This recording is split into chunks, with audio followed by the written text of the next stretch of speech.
Hey Claudia, so you probably guessed what my first update's gonna be, and that's of course, I finished my room! Just kidding, I haven't finished my room yet, but hopefully I will throughout this week. Actual first update is I got my hair cut and dyed. So it's a little blonde right now, but it's supposed to get darker throughout, but I really, really love it. It's so cute. So I curled it today. And I am waiting right now at the Tempe Public Library for Violetta to come because I have a coaching session with her and I'm going to surprise her because she knows I'm getting a haircut. She just doesn't know how short. She's never seen me with this short hair. I know you see me with shorter, but she's never seen me with this short hair and she's never seen it like full dyed. Oh! I'm filming your reaction. I love the highlights. What do you think? It's not that short as I expected. Mm-hmm. I like it. It's definitely a little different. Hey, so I am in my room currently. That's still not done, but that's beside the point. Because right now I have family over. I have my tío, my tia, and my primo over. And it's interesting. Apparently the first time and last time I ever met them was when I was 4, so I have really no idea who they are. So it's kind of awkward. It's like meeting new people, but they're also family. And I don't speak Spanish. Well, I mean, I can understand Spanish and I can speak Spanish. It's just whenever I go to speak Spanish, it's like Spanish is in my mouth, but it doesn't want to come out. And I don't know what to do because it's like I don't know these people really, and I don't even know how to introduce myself because it's in a different language. So this entire weekend, I'm just gonna be very anxious because I don't know what to do or say in any of the situation, and I feel completely out of place. But I'm glad my mom is spending time with her brother and his family, because living in a different country for so many years, decades, away from your family can make these reunions a lot more special. So I'm glad she has this time. I, on the other hand, feel really, really anxious and really, really nervous every time I'm in the same room as around them. But they're in the kitchen making margaritas, and I am here giving you this update. So I'll update you more on my anxiety-filled weekend.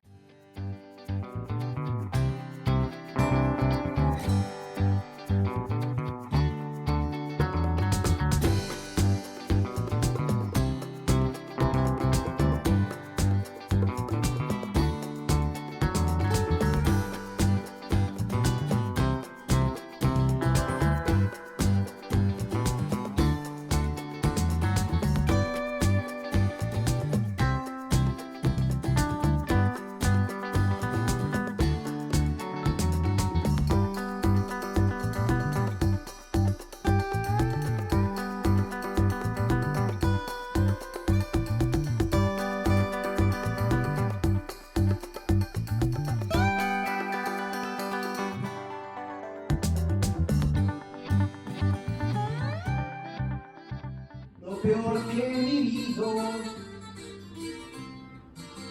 Dime qué dinero tú sabes de veras.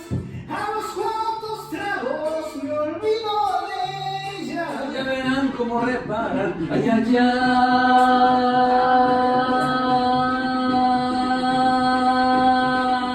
Mamá, por Dios, qué borracho vengo. Que me sigan la tambora, que me toquen el quelite, después el niño perdido y por último el torito, pa' que vean cómo le brinco. Ay, ay, ay.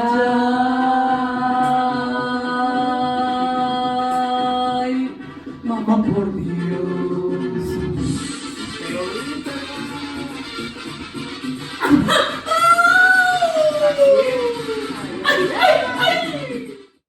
I look like a mess.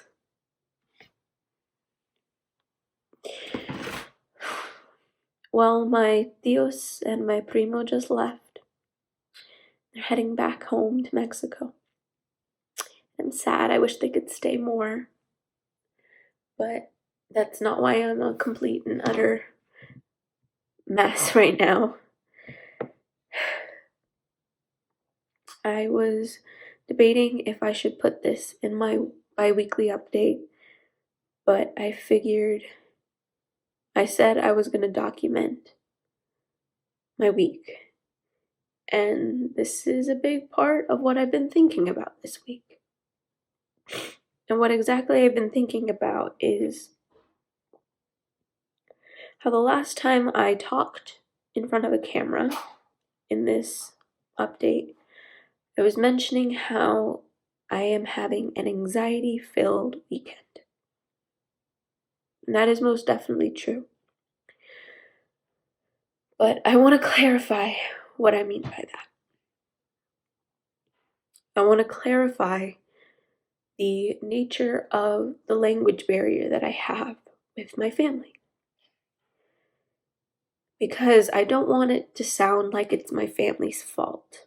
You know, I don't want to place blame on them. Because the only one at fault in this situation is myself.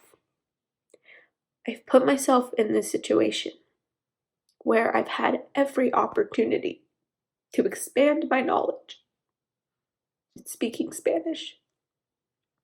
But after 18 years, I still can't.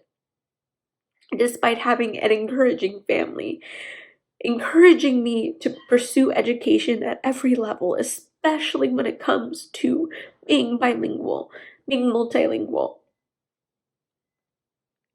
And, you know, Spanish was my first language. It's what was predominantly spoken in my house until I got a little bit older.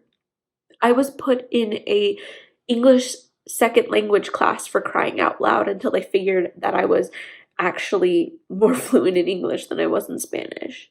I have even been made fun of for the way I say some words, like salmon for that matter. I would always say it salmon or Capri Sun. I'd say it as Capri Sun. And I spent 4 years in high school, and I know it's high school Spanish. It's not going to be the best thing in the world, but I had great Spanish teachers, and I got college credit, for crying out loud. And what do I have to show for it?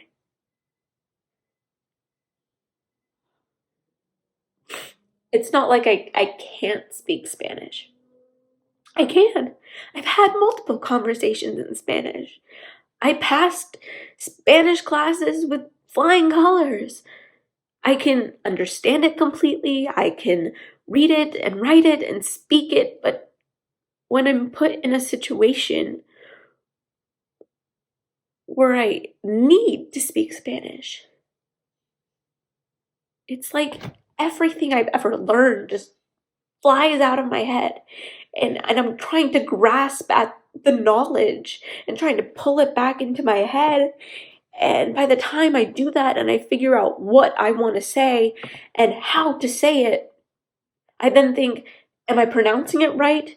Is this the right way to say it? And then at that point, the conversation's changed. And I have to go through this whole thing again if I want to figure out how to involve myself in that conversation.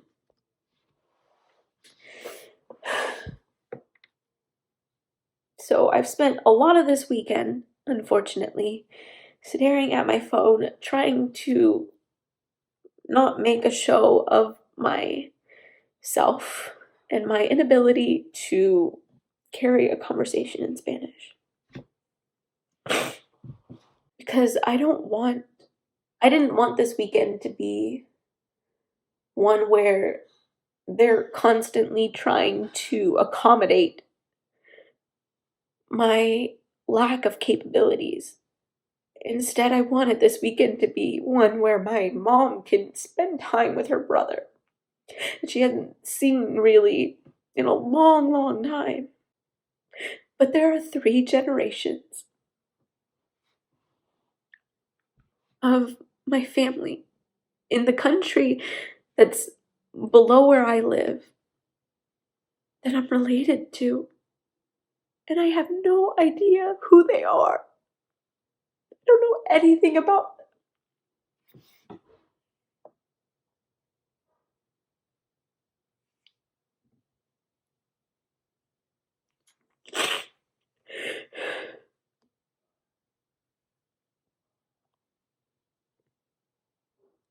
It's so isolating.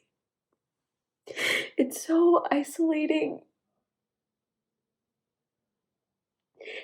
And I hear stories of friends of you talking about your cousins and your aunts and uncles and grandparents, and I can't help but be a little bit jealous. But knowing that it's my fault, that I don't have the relationships that you have,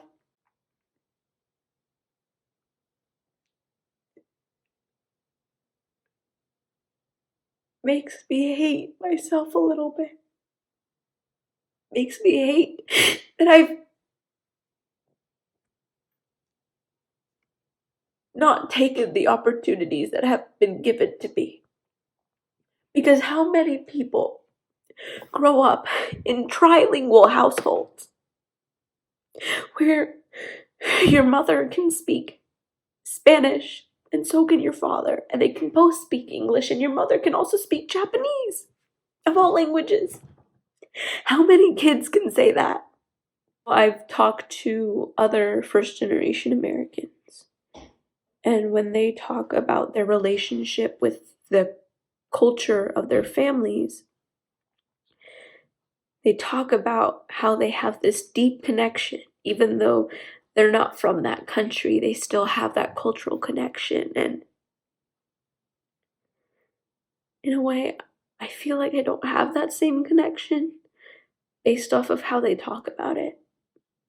And I don't feel like a classic, stereotypical, all American kid either.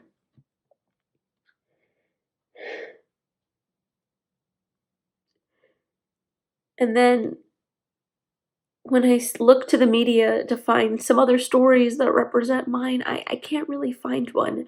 Because you either have first generation Americans who don't know anything to do with their language and they don't want to because they want to completely assimilate into the culture, which is not me at all, or they are perfectly fine speaking both languages and can easily switch between Spanish and English or English and a different language, and that's not me either.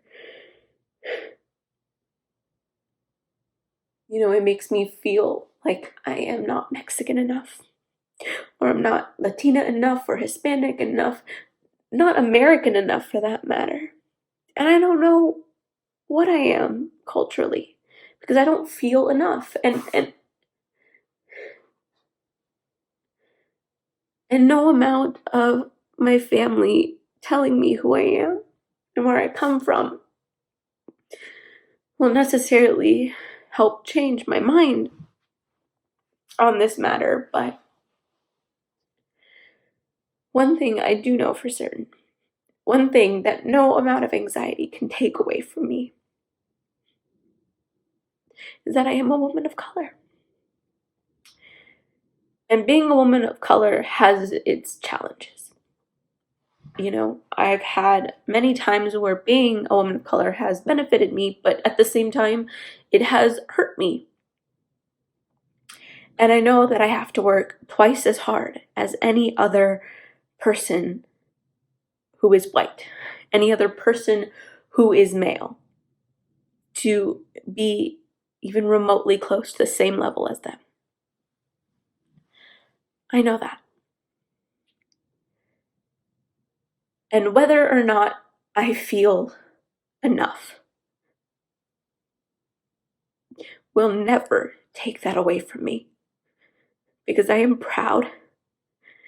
Because even though I cannot talk to my family, because even though I may not know them on a deeper level, I know who they are. I know where I come from. And I'm proud because I come from a long line of fighters, a long line of hard workers, a long line of people who care, of intelligent and beautiful and strong individuals. And I hope one day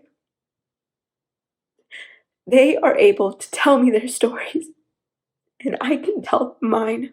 I mean, of course, I'm gonna keep working on it, but I don't know if I'll ever not be afraid. And afraid of what? What is there to be afraid of? It's irrational.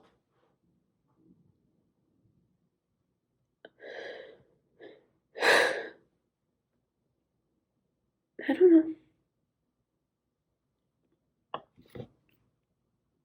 know. But maybe I'm a bit more hyper aware of the situation because the nature of Violetta's poi. Or maybe it's just been boiling up inside of me and this is the final tipping point.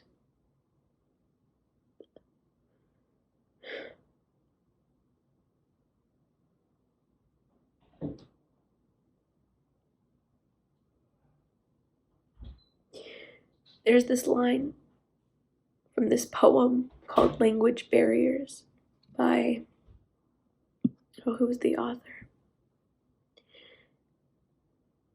Robert L.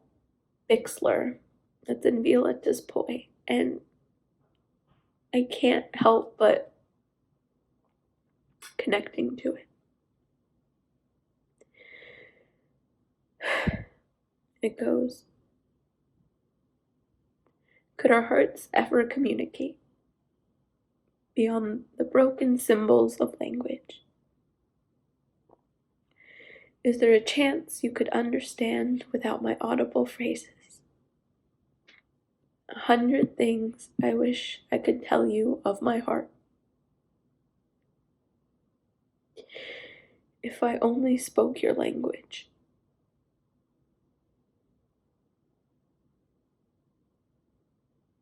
Yeah.